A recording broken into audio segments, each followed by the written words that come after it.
A continuación, debate con Nacho Castillo por TCS Plus. Te da más.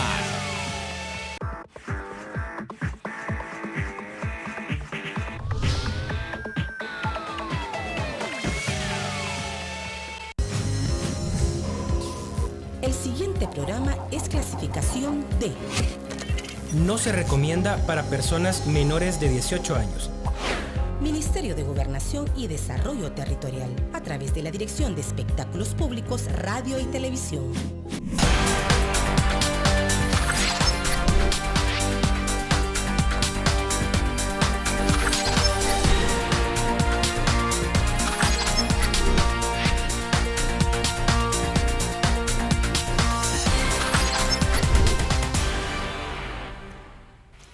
¿Qué tal? ¿Cómo están? Muy buenas noches. Gracias por acompañarnos. Les saluda Eduardo Arévalo. Es para su servidor un verdadero honor estar en este espacio.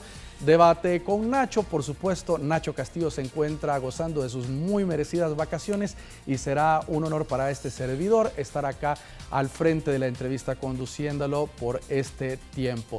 Tenemos invitados especiales esta noche. Los temas que vamos a estar abordando, por supuesto, la canonización de Óscar Arnulfo Romero, y vamos a dedicar también parte de la agenda para analizar el tema del ambiente político nacional, las encuestas y cómo va la campaña de los candidatos a la presidencia. Tengo el placer de saludar a Álvaro Artiga, politólogo y catedrático universitario. Bienvenido, gracias por acompañarnos. Muchas gracias por la invitación y es un gusto estar aquí con todos los televidentes. También para el debate está Roberto Cañas, analista, firmante de los acuerdos de paz, también catedrático universitario. Gracias por invitarme. Qué bueno estar en debate. Muy bien, muchos temas que vamos a estar actualizando. Les recordamos que el primer bloque es gracias a Central de Seguros y Fianzas. Durante 30 años hemos consolidado nuestro liderazgo en fianzas. Somos expertos en seguro de personas, seguro de daños, fianza segura. Nuestro servicio es de calidad, ágil y oportuno. Alcancemos juntos nuestras metas, porque los salvadoreños no nos dejamos vencer. 3 décadas de desarrollo. La Central de Seguros y Fianzas. Por 30 años, su centro de confianza. Caballeros, comencemos hablando sobre una opinión general de la ceremonia. Tuvieron la oportunidad de desvelarse y verla, y los aspectos generales. Comenzamos con usted, Álvaro. Bueno, yo creo que a mí la primera impresión que tengo, no tanto de la celebración en el Vaticano, ¿verdad? Porque ahí en realidad, visto desde la distancia, El Salvador es pequeño ahí en el Vaticano, en el sentido de que el acto, digamos, dedicado a Monseñor Romero estaba dentro de una cuestión más amplia, ¿verdad? Digamos, ahí era un elemento más. Pero la celebración aquí en San Salvador, y no solo en San Salvador, sino que en otros lugares del país, especialmente de la Arquidiócesis de San Salvador, me deja así como la sensación o la interrogante, incluso podría plantearlo así, de tomando en cuenta las celebraciones en distintas parroquias, más la celebración allí frente a Catedral, la cantidad de personas que estaban reunidas esa tarde-noche, yo creo que supera como mucho a lo que son capaces de mantener reunidos los partidos políticos, Arena, FMLN o Nuevas Ideas GAN. Lo cual ya es una cosa interesante porque dice que ahí hay una energía potencial, ¿verdad? De la cual podemos hablar más adelante, pero digamos esa es como mi primera reacción, ¿verdad? Y por supuesto el simbolismo de que además de la canonización de Monseñor Romero esté la del Papa Pablo VI, porque entonces también ahí hay un mensaje para la Iglesia de parte del Papa de qué tipo de obispo, qué tipo de pastores, qué tipo de iglesia es la que él desea. Entonces yo creo que tenemos pues varios elementos de simbolismo, diríamos, ¿verdad? Que se han conjugado y esa emotividad, además, mucha gente todavía está ahora procesando todo lo que ha acontecido. Yo creo que es que por mucho tiempo no había una celebración de tal envergadura. Incluso uno compara las fotos, ha circulado esa comparación, ¿verdad? De misa del cuerpo presente, del entierro de Monseñor Romero y esta misa frente a Catedral, ¿verdad? Así es. Roberto, trasciende a la parte netamente de los católicos la figura de Monseñor Romero. Por supuesto que sí. Romero era ecuménico y eso se expresa en las opiniones de líderes religiosos de otras denominaciones que con respeto se han acercado al momento de la canonización y también de personas que no son católicos practicantes, que tienen un vínculo con Romero por su acercamiento con los pobres, por la defensa de las personas perseguidas, por ser voz sin voz, por ser alguien que en sus homilías tenía siempre un apartado para el comentario de los hechos de la semana. Entonces ya se hizo tradición después de San Romero el hecho de que en Catedral aplaudiesen. Eso es un fenómeno que surge con San Romero y que además da lugar a otro aspecto al final de la misa, que es el de la conferencia de prensa dominical, en la cual Monseñor Romero, hoy San Romero, opinaba acerca de los problemas más importantes de la vida nacional, pero con un particular interés en denunciar la persecución, además el asesinato de sacerdotes, de líderes campesinos, obreros, maestros. Entonces, eso conecta ya no solamente con un sector puramente católico, sino que es muchísimo más amplio y no solo en El Salvador. Eso se notó en la misma actividad en la noche. Aquí en la plaza habían hondureños, guatemaltecos, sino que la denominación es San Romero de América. Ahora, Álvaro, estábamos hablando antes de entrar al aire, los plazos de la Iglesia son de la Iglesia nada más. No hay otra institución que pueda tener unos plazos tan largos, pero en este caso la percepción, por lo menos personal, es que ha sido un tiempo relativamente corto a pesar del bloqueo y todo lo que se ha manejado en nuestro país, incluso en el Vaticano. Sí, digamos, lo más común, y todavía eso sucedió así en esta celebración en el Vaticano, es que se canonicen personas que vivieron muchos años antes, cuando probablemente la generación que compartió con estas personas ya no está.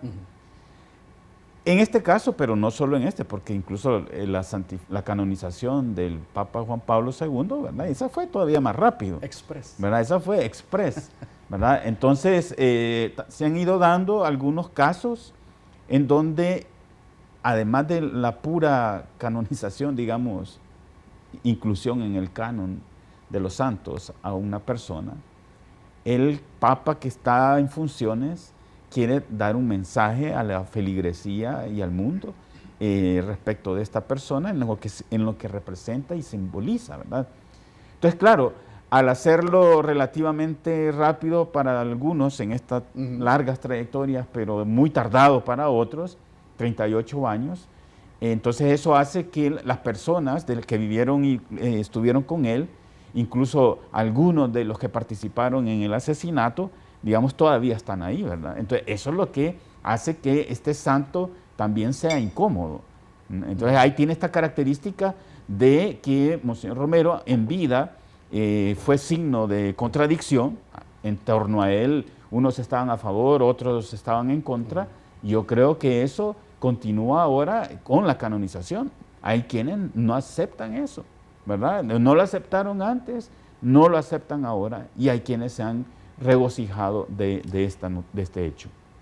Había que esperar que el Papa hiciera el anuncio que va a venir a El Salvador ante la petición que hace el arzobispo de San Salvador, que ya lo había hecho en privado también la comitiva salvadoreña, de pedir que el Santo Padre venga en enero aprovechando el viaje a Panamá del próximo año. Sí, yo creo que ahí hay dos elementos, ¿verdad? Uno es que digamos, el Papa como persona, y entonces la mayoría de gente entiende estas invitaciones y quisiera una respuesta inmediata, pero el Papa, hay que entenderlo también, es un jefe de Estado, del Estado Vaticano, y entonces ahí hay protocolos que cumplir, hay que ver las conveniencias políticas. Recordemos que si él vendría, si viene en el marco de la Jornada Mundial de la Juventud en Panamá, pero nosotros estamos ya casi en elecciones. Entonces, eso lo tienen que medir también, ¿verdad? El impacto que supondría una pasada, aunque sean 5 horas o qué sé yo, ¿verdad? Por el país. Entonces, ahí yo creo que además de, digamos, de la persona, el Papa como tal, y lo que significa para esta parte de salvadoreños católicos, está también la otra parte, que es más como la del funcionario, y hay que seguir protocolos. Roberto, en el caso del padre Rutilio Grande, ¿seguirá el mismo camino? ¿Tardará un poco más o qué se podrá esperar? Es muy difícil para mí dar opinión sobre ese aspecto.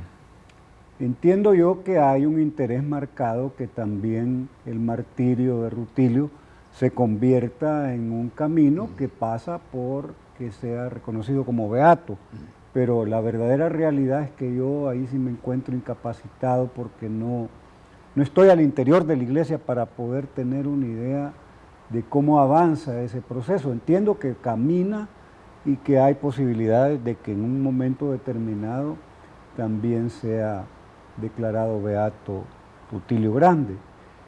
Volviendo a Romero, no solamente hay personas que lo rechazan, hay otras que lo quieren un Romero inocuo, un Romero de postal, un Romero light de camiseta. Entonces también eso es fundamental porque hoy, después de que todavía el eco está fuerte de que se haya canonizado, como que la inquietud es esa. ¿En qué medida las posibilidades del impacto que tuvo la canonización se puede sostener en el tiempo? Una forma es la cátedra Monseñor Romero, donde se puede estudiar el pensamiento vivo del santo, sus homilías, sus cartas pastorales. Eso considero yo que es fundamental para que tenga fundamentación el hecho que se generó en la madrugada del domingo.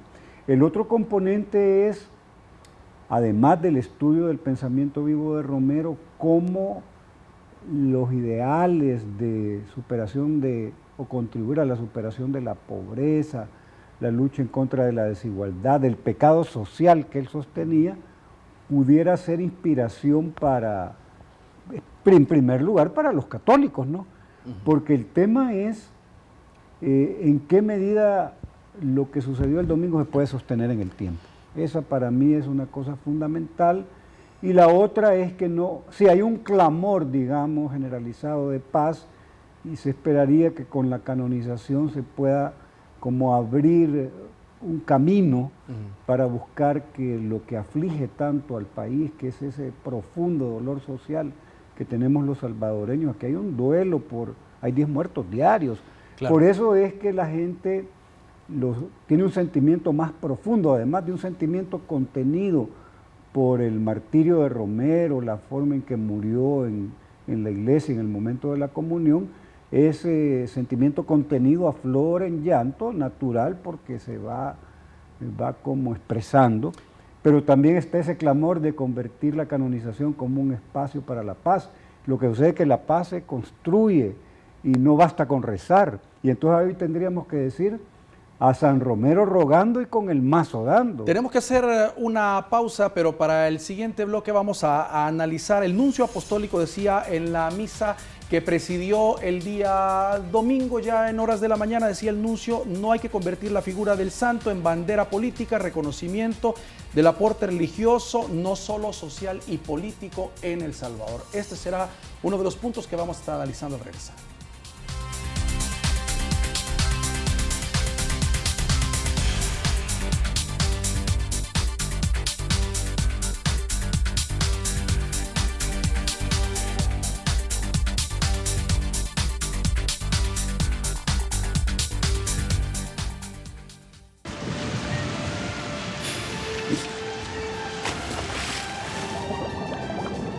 ¿Buscando premios? Mejor juega Notibingo, el nuevo juego con más chances de ganar. Encuentra los 3 números ganadores en la zona de raspar y ganas el premio indicado. Y prueba también raspando el bono extra y además un tercer chance de jugar. Registrándote en notibingo.com y puedes ganar consolas de juegos, smartphones, tablets y más. Lotería Nacional de Beneficencia. ¿Cómo votar por Nayib Bukele para la presidencia de la República el próximo 3 de febrero? En la papeleta de votación encontrarás 7 banderas distintas. Busca la bandera de la golondrina y márcala con una X. Miremos hacia el futuro y juntos hagamos historia. Vota por las nuevas ideas de Nayib Bukele marcando la bandera de la golondrina. Nuestro país es más que un destino turístico encantador. Es una ruta de oportunidades que hemos impulsado con iniciativas únicas, ingenio y emprendimiento, activando la economía local. Hemos revivido el valor de nuestras costumbres y destacado el nombre de El Salvador en el mundo. Ahora somos un país más atractivo que hace una década. Pueblos vivos, todo lo que somos.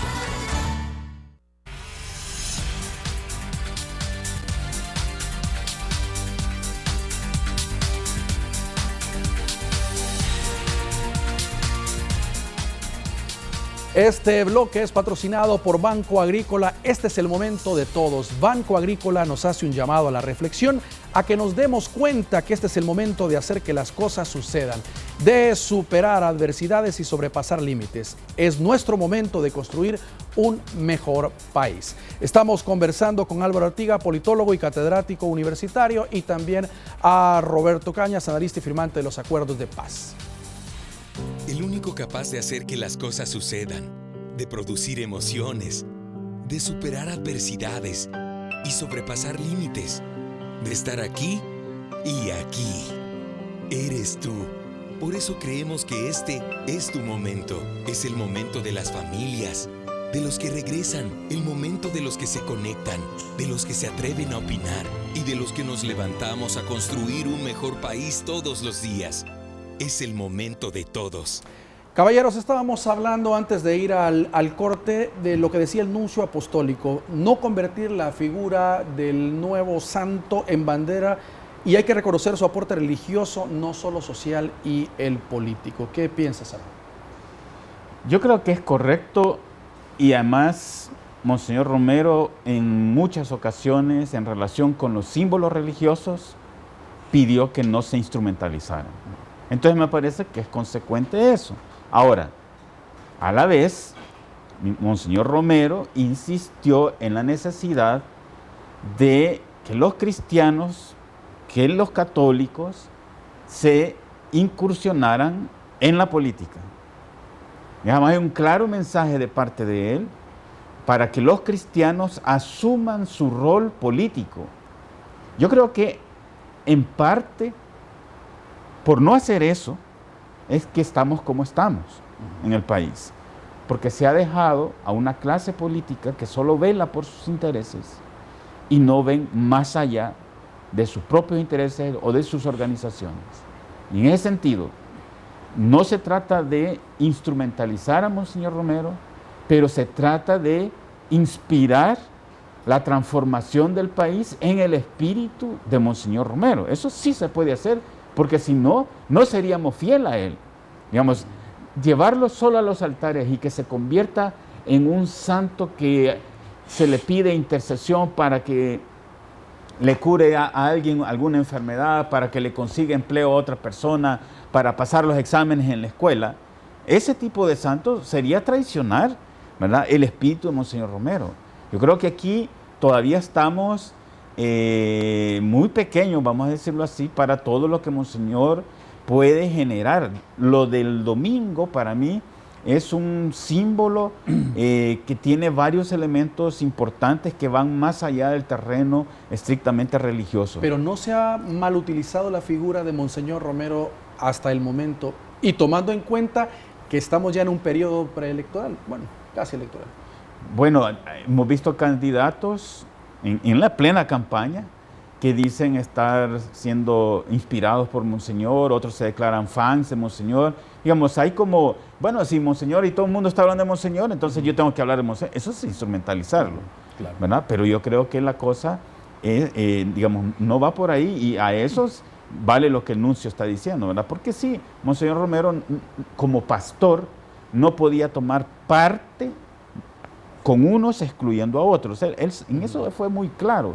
Ahora, sin embargo, eso no significa que en una sociedad donde hay contradicciones sociales profundas que se expresan, por ejemplo, en desigualdad en el ingreso, y que esa puede ser una causa de otros problemas sociales, entonces hay que decir cosas que a una parte le van a gustar y a otra parte no le van a gustar. Roberto, en la homilía en Catedral Metropolitana, José María Tojeira dijo que no se debe permitir un sistema judicial que sea débil, dijo, con los fuertes y fuerte con los débiles, y decía que cambiar el sistema y las cosas que no están bien es seguir el legado de Monseñor. Inspirados en Monseñor Romero, y habló no solamente del sistema judicial, habló de la corrupción, habló de la necesidad de aumentar el salario mínimo, planteó la necesidad de fortalecer el trabajo decente y contribuir a minimizar el trabajo informal, planteó de superar el sistema de salud injusto,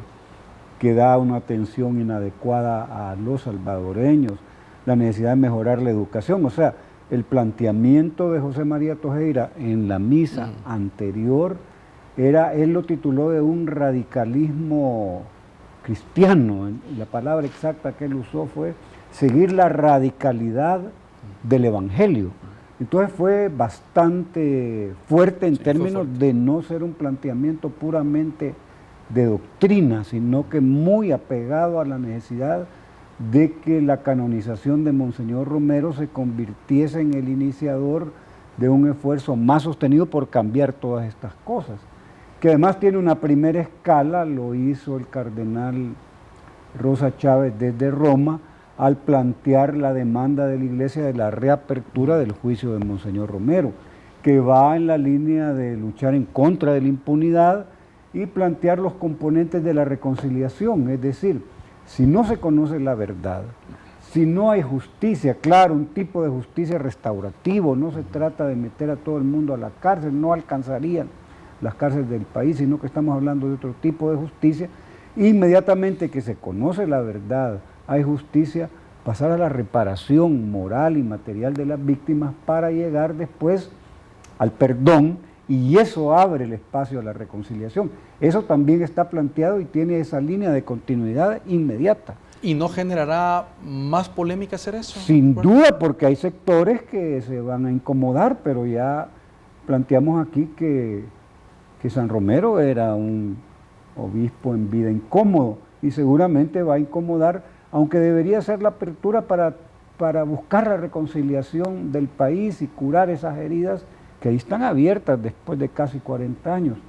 Entonces yo creo que eso viene y hay que buscar que contribuya. O sea, San Romero es el ícono de las víctimas, de aquellas personas que no han tenido justicia, de aquellos mártires, porque no solo es Romero, pues hay más de 20 sacerdotes asesinados, predicadores de la palabra, cursillistas.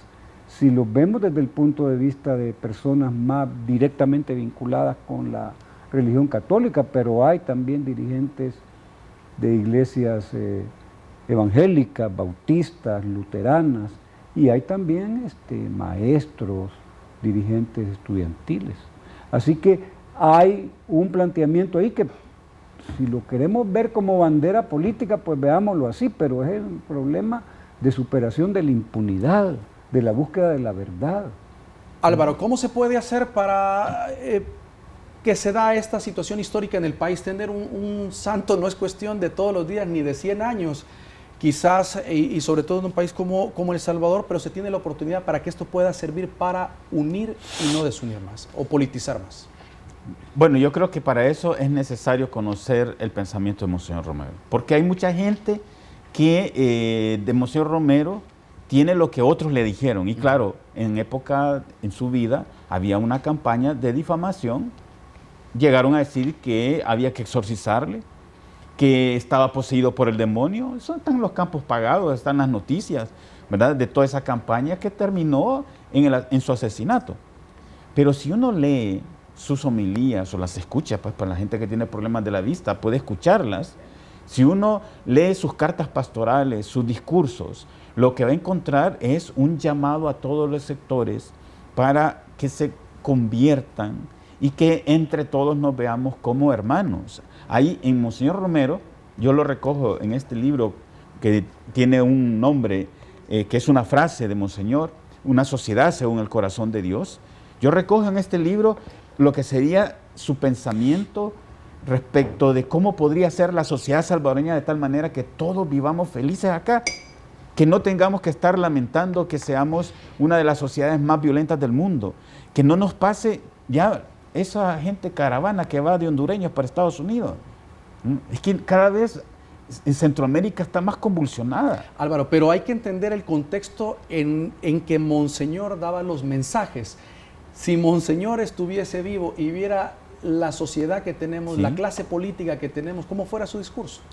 Yo creo que sería igual, primero, porque él llegó a decir, si la muerte es señal de que allí existe pecado, pues en El Salvador el pecado se ha entronizado por los niveles de mortalidad, de mortandad que tenemos, ¿verdad? Tener 60 muertos, asesinados por cada 100,000 habitantes, eso sería como para decir, realmente esta sociedad está empecatada, ¿verdad? Está estructurada pecaminosamente, en primer lugar. Sería el reconocimiento de que hay que cambiar, porque así no podemos seguir, ¿verdad? Segundo, están todos los llamados a todos los sectores. Ahí van desde maestros, respecto a su papel en la escuela, a los sacerdotes, respecto a su papel dentro de la iglesia, a médicos, enfermeras, a policías, a cualquier otro sector, a empresarios.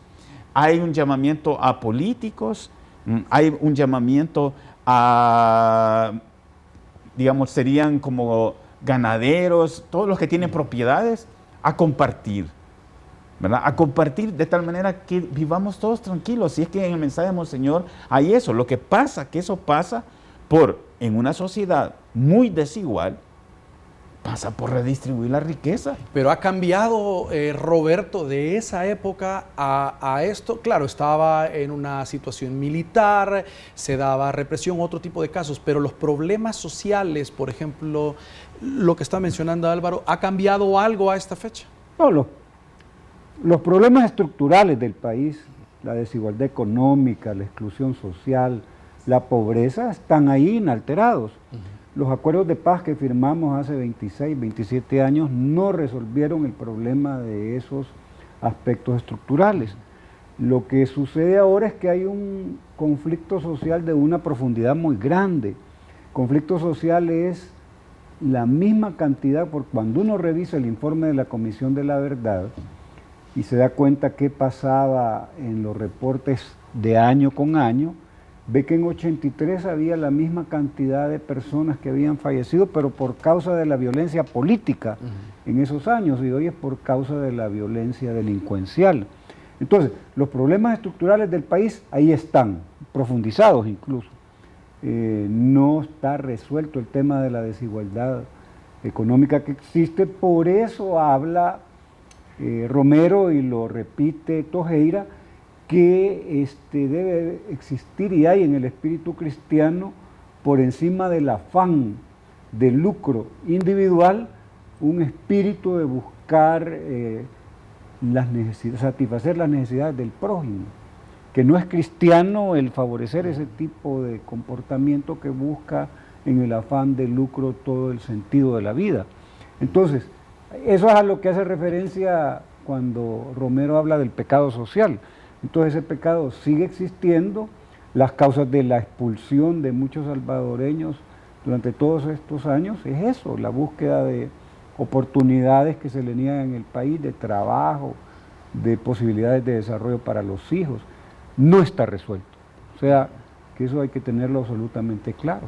Mira, y también, Álvaro, hay que tener claro que las personas que estuvieron cerca, hoy hemos visto muchos reportajes en los diferentes medios, escritos, televisivos, que conocieron a Monseñor Romero, pero la gente que estuvo más cercana de él habla de una persona de mucha fe, de mucha oración y de mucha piedad, sobre todo. Aparte de ese discurso muy fuerte de reprimenda, era una persona de mucha oración, y eso es algo que poco se conoce o que poco se ha exaltado de Monseñor.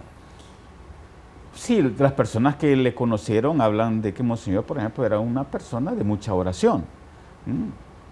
Pero la oración es para la acción. O sea, no es que él se retiraba, él no es un santo porque se retira del mundo. Él lo tiene claro, aplica lo que establece el Vaticano II cuando clarifica cuál es la misión de la iglesia en el mundo, ¿verdad? Entonces, Monseñor lo que trata de hacer es vivir el cristianismo en el mundo de la sociedad salvadoreña de la década del 70, ¿verdad? Claro, para poder tener esa energía, tiene que recurrir a estos espacios más íntimos de oración, ciertamente, ¿verdad? De lectura de la Biblia. Pero si uno, por eso digo, hay que leer sus homilías o escucharlas, leer sus cartas. Fíjate, la segunda carta pastoral. La iglesia, cuerpo de Cristo en la historia. ¿No? ¿Qué te está diciendo? Que la iglesia es la continuadora de la obra de Cristo en la historia, en el hoy y aquí. Pero que no es solamente la salvación, digamos, de las almas, sino las personas viven en el mundo y él trata, por ejemplo, de evitar que llegáramos a una guerra. Hoy es 15 de octubre. En 1979, a esta hora, estaba produciéndose el último golpe de Estado que tenemos registrado en el país. Monseñor Romero vio en ese golpe de Estado una oportunidad para el país, para que no tuviéramos que pasar por lo que pasamos en la década del 80. Él habló de una puerta se ha entreabierto y todos podemos o abrirla o cerrarla. ¿Qué fue lo primero que hicieron, digamos, los que después llegaron a ser FMLN? Ahí está Roberto, ¿verdad? No digo que él, pero el reclamo fue decir, ha traicionado al pueblo.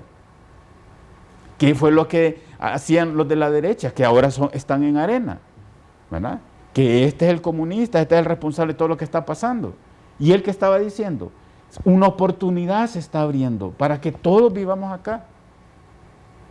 Yo creo que ahora, creo que estamos a 39 años de ese golpe de Estado, también tenemos como una oportunidad, se nos abre, de que nos demos cuenta de la potencialidad que tiene el mensaje de Monseñor Romero para cambiar a esta sociedad y que todos podamos vivir aquí tranquilos, que nadie se tenga que ir porque no se encuentra aquí en esta sociedad.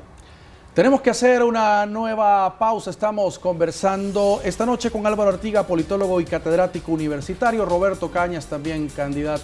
Él también, ¿candidato de qué? No sé, bueno, ya me va a explicar. Lo vas a canonizar también.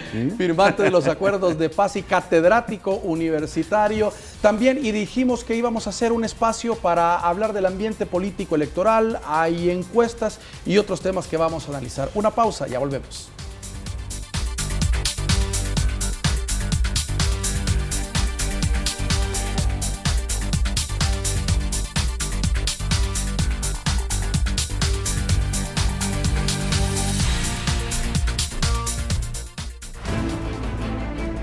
Por nuestro futuro, por nuestro presente, por lo que hemos logrado y por lo que no queremos perder, por nuestra historia.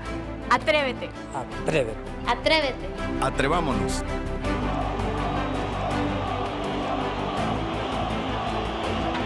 Con la fuerza de la gente, Hugo Presidente. Si necesitas dinero, no te preocupes, con Cosabi de RL puedes obtener un adelanto salarial con un plazo de 6 a 12 meses. ¿Con ganas de equipar tu hogar? No te preocupes, ahora con Cosabi de RL puedes dejar tu casa como siempre lo soñaste. Con nuestra línea de créditos te financiamos el 100%, con un plazo de 5 años. Para mayor información, llama al PBX 2241-4200 o visita nuestras agencias. Cosabi de RL, tu crecimiento es nuestro compromiso. Este año vencen más de 1.7 millones de DUIs. ¿Tu DUI venció? Renuévalo ya. Tu DUI vigente es el único documento que te permite votar, cambiar cheques, tramitar remesas, hacer valer tus derechos y muchos beneficios más. Evita aglomeraciones y haz tu cita en línea en www.dui-sb.com o llamando al 2555-1900. DUI Centro, identificando El Salvador, Mühlbauer y Registro Nacional de las Personas Naturales.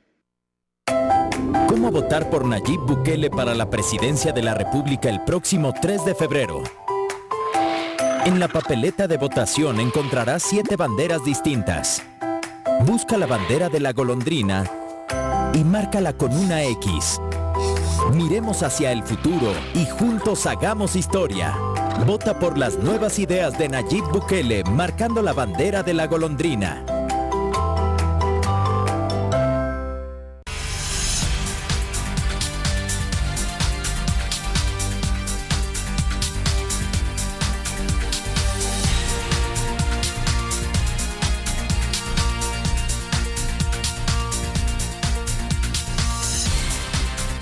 Este bloque es gracias a Sistema Fede Crédito. Conéctate y disfruta de tu tiempo hasta donde quieras utilizando los canales electrónicos del Sistema Fede Crédito.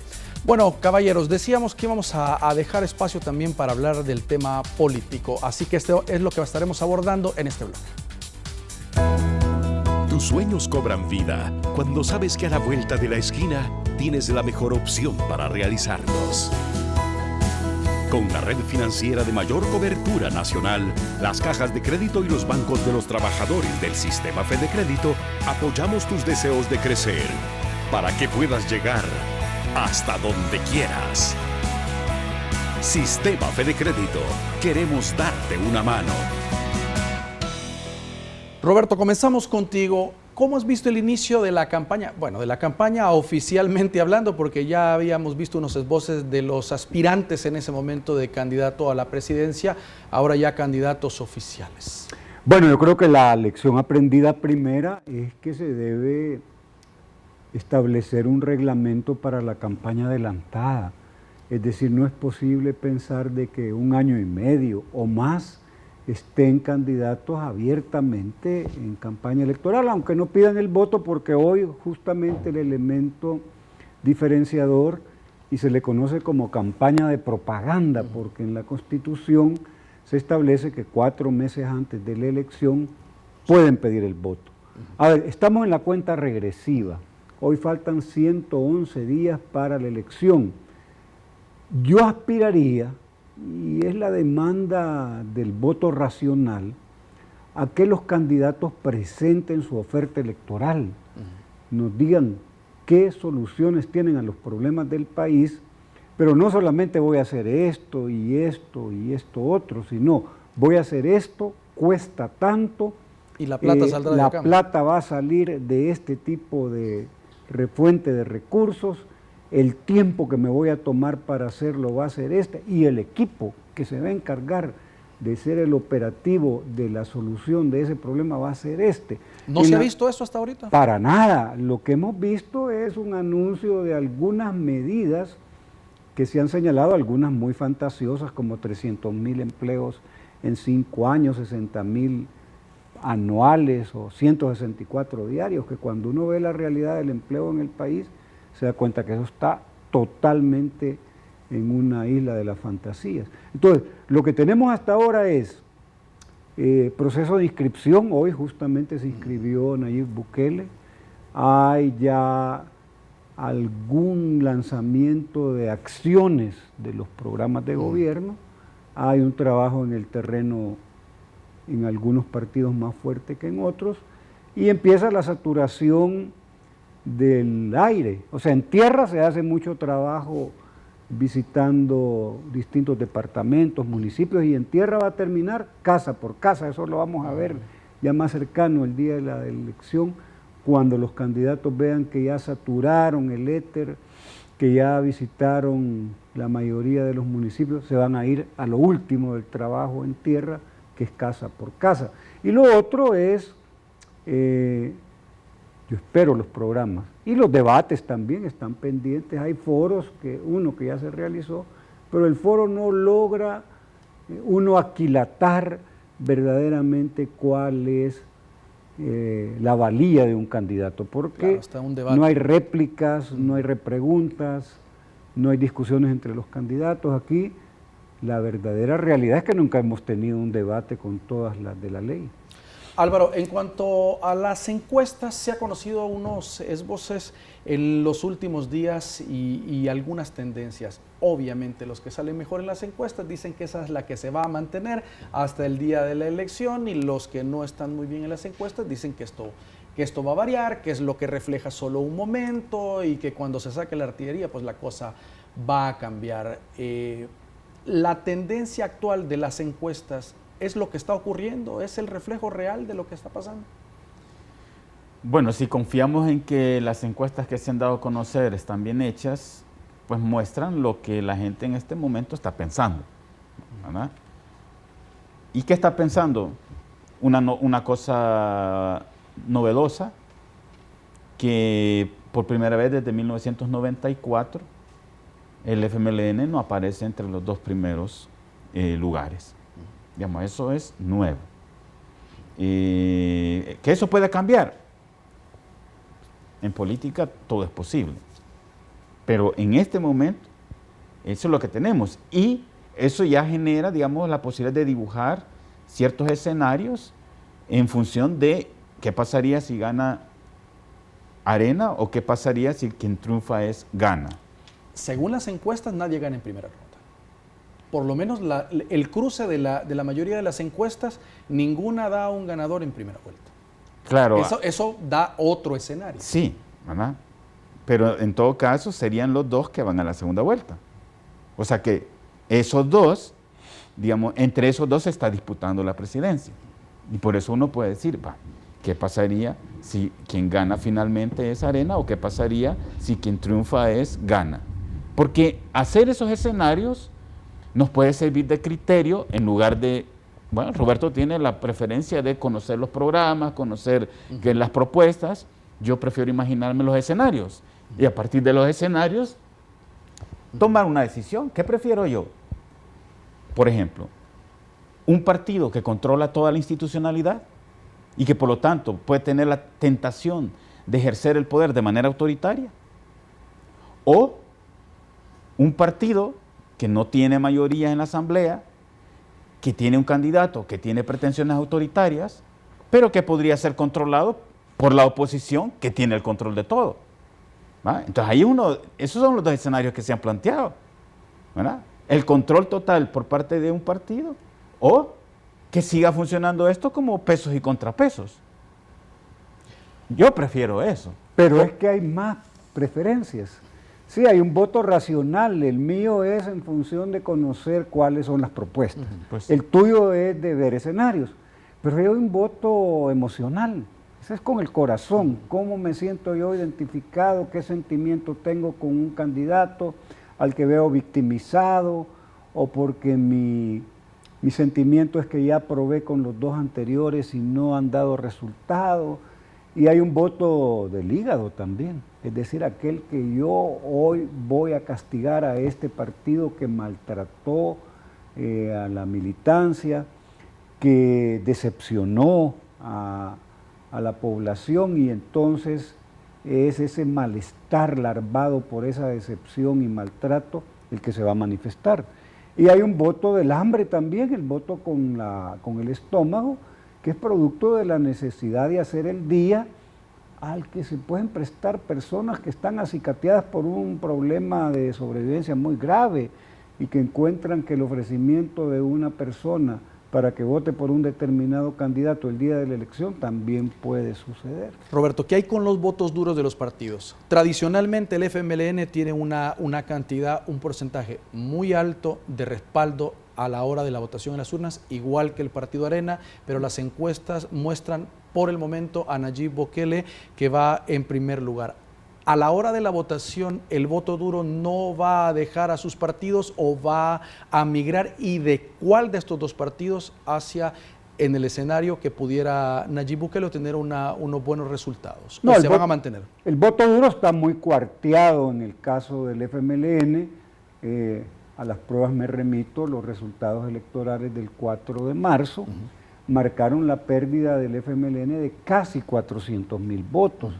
Entonces el FMLN no puede presumir que está conservando siquiera su voto duro, sino que va a la búsqueda de la recuperación de ese voto duro en condiciones muy difíciles, casi prácticamente irrecuperables.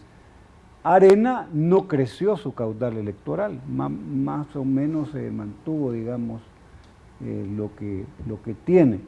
Así que en esos dos partidos, hoy fue muy revelador en redes sociales una declaración de prensa de Zoila Navas, la alcaldesa de Antiguo Cuscatlán, en la que anuncia que hay una reunión de emergencia de Arena, donde van a discutir el hecho de que el candidato de ese partido no sube, no despega en las encuestas, y que al final dice una cosa estremecedora, que me imagino que debe ser muy perturbadora para ella, en el sentido de que afirma, y eso está grabado en video, no es una interpretación de un periodista, señala muy claramente que ya nadie cree en los partidos políticos, o al menos en los dos partidos políticos que han alternado en la dirección del gobierno en la posguerra. Pero el desgaste de los partidos políticos ha sido algo no nuevo, no de este proceso electoral, eso es algo que se ha venido acumulando.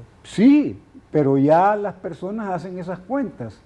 Los ha decepcionado los 20 años de Arena y los ha decepcionado igual o más los 10 años de los gobiernos del FMLN.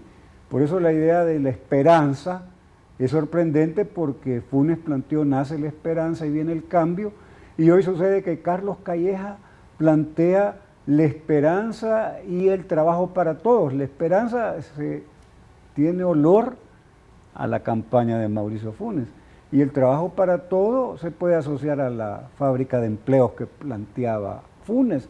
Entonces, ¿de qué estamos hablando? La gente ya no cree en los partidos, eso comparto. Yo no comparto muchas cosas con la alcaldesa de Antiguo Cuscatlán, pero que está haciendo la crónica de una derrota anunciada al reconocer de que ese partido no despega en las encuestas y que se están reuniendo de emergencia, y al aceptar abiertamente que ya nadie cree en los partidos tradicionales. Es impresionante.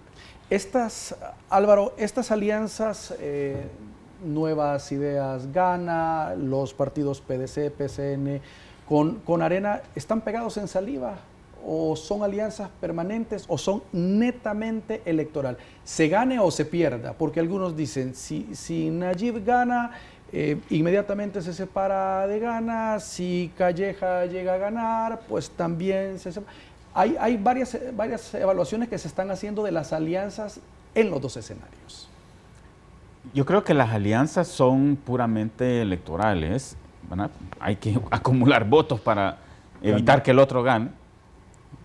Pero también es cierto que en el ámbito legislativo, el PCN, el PDC y Arena, digamos, han hecho alianzas permanentemente. Entonces yo creo que, digamos, aun cuando en este momento sean electorales y probablemente busquen ahí beneficios más allá de la pura elección, digo, porque, bueno, está la deuda política, ¿verdad? Cómo se la van a repartir, están los magistrados en el Tribunal Supremo Electoral, ¿verdad? El suplente, quién se lo queda. O sea, hay cosas que, por ejemplo, en el caso de Gana, ¿verdad? Si gana o queda en segundo, pues ya tiene asegurado un magistrado, ¿verdad? Digamos, en el tribunal, o un representante suyo en el tribunal, ya sea propietario o suplente, ¿verdad? Cosa que no la ha tenido. Entonces hay ese tipo de cosas que están más allá, digamos, de la pura competencia. Pero ya repito, digamos, por eso también una alianza en segunda vuelta entre Gana y FMLN, ya tampoco hay que desecharla, pues, porque ellos también lo han hecho en el ámbito legislativo. Sí, de hecho, más bien ahí, para mí, ahí es donde comienza el FMLN sus problemas, ¿verdad? Con ese tipo de alianzas, que es como ir desnaturalizando su propia identidad, ¿verdad? Tenemos que hacer la última pausa, vamos a dar espacio a las preguntas que ustedes a través de las redes sociales han compartido. Ya regresamos.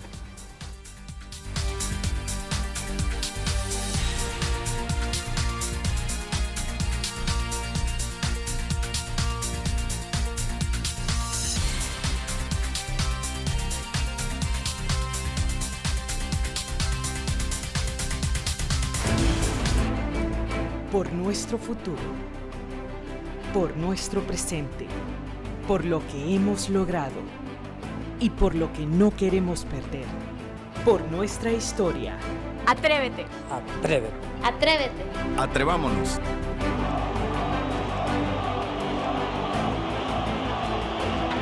Con la fuerza de la gente, Hugo Presidente. Durante 30 años hemos consolidado nuestro liderazgo en fianzas. Somos expertos en seguro de personas, seguro de daños, fianza segura. Nuestro servicio es de calidad, ágil y oportuno. Alcancemos juntos nuestras metas, porque los salvadoreños no nos dejamos vencer. 3 décadas de desarrollo. La Central de Seguros y Fianzas. Por 30 años, su centro de confianza.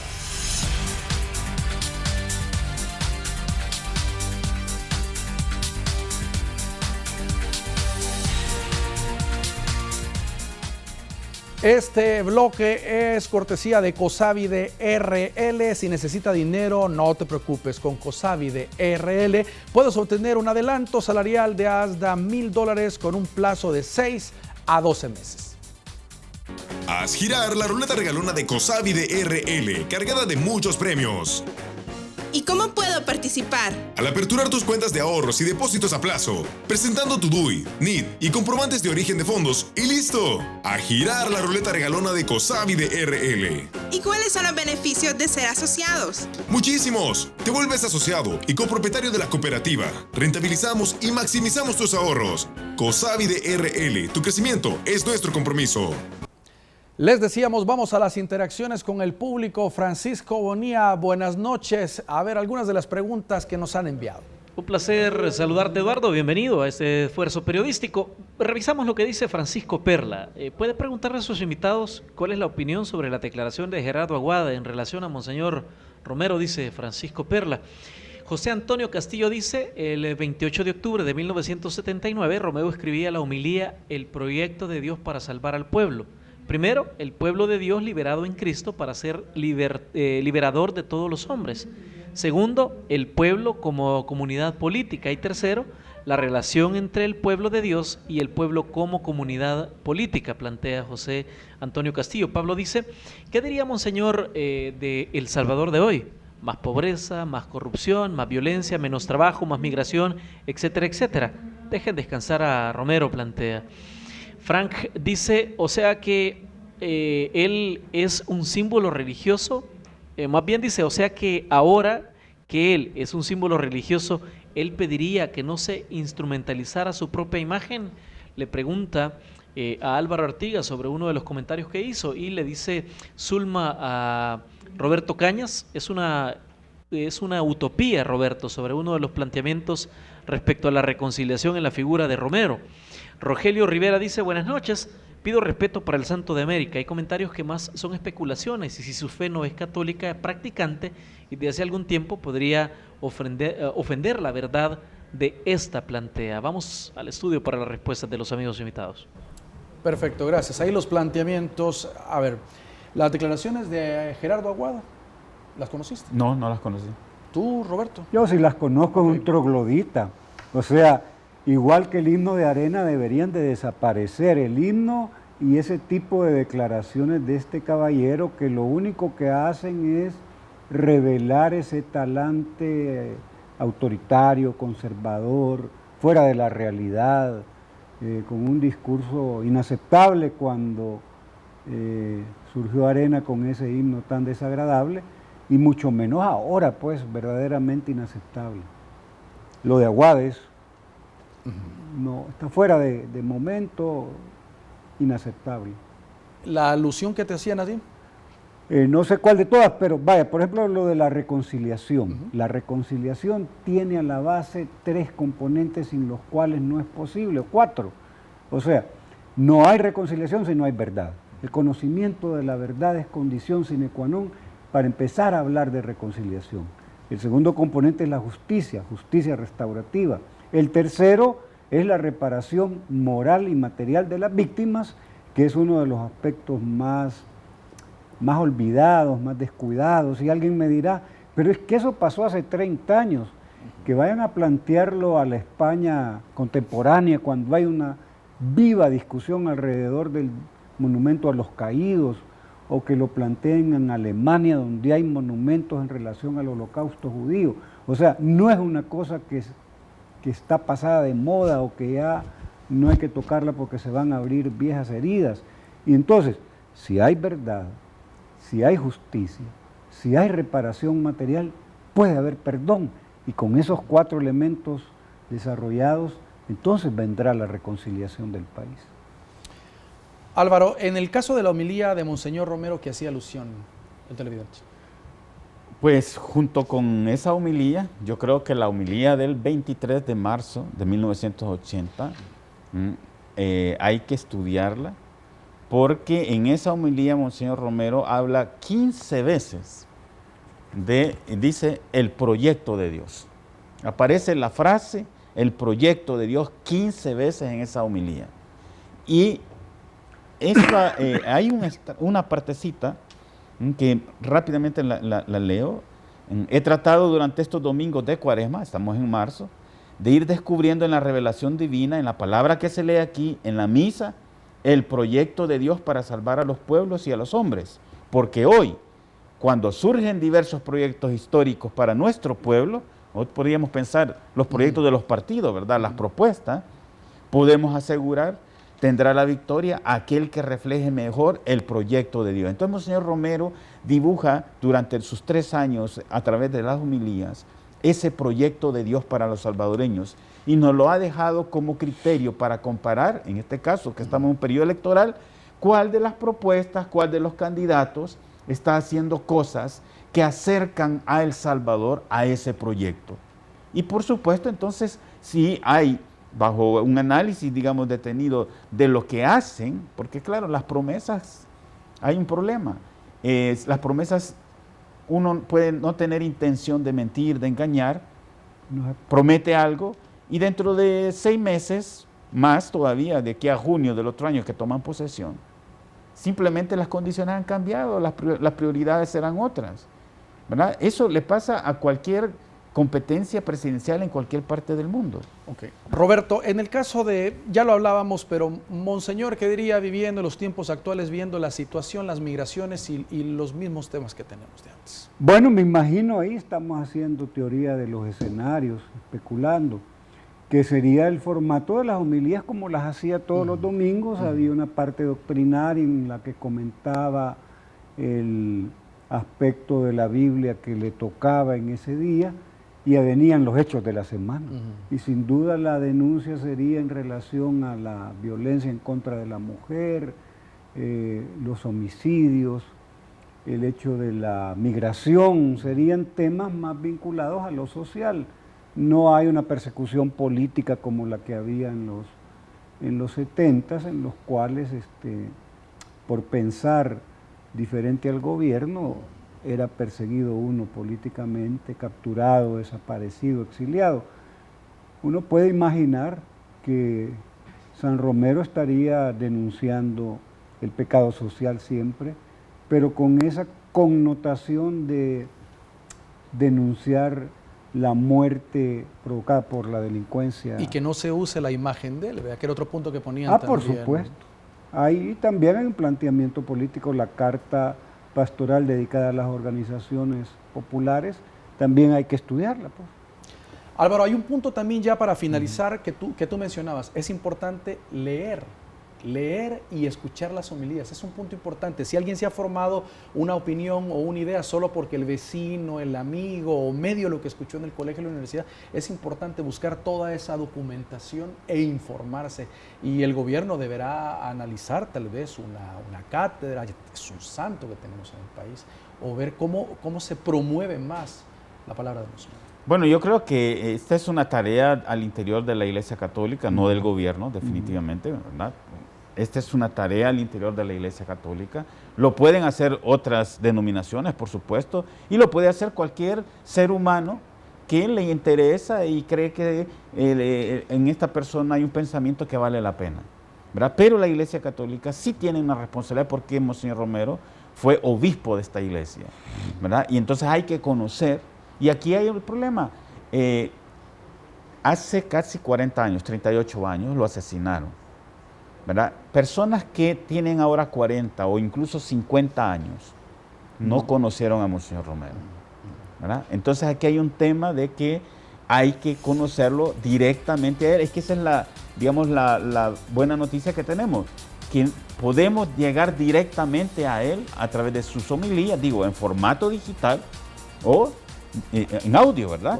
O como texto, ¿verdad? No los videos de YouTube que han hecho en México, ¿verdad? Películas ahí que hasta a caballo salen ahí las personas, ¿verdad? Muy bien, caballeros. Álvaro Artiga, Roberto Cañas, gracias por habernos acompañado esta noche, fomentar el análisis, el debate, temas muy interesantes. Quedaron algunos en el tintero, será para una próxima ocasión. Está bien, la próxima lo haremos. Muy bien, gracias. Muchas gracias. Y a ustedes gracias por su sintonía. Regresamos mañana, por supuesto, con más entrevistas. Buenas noches.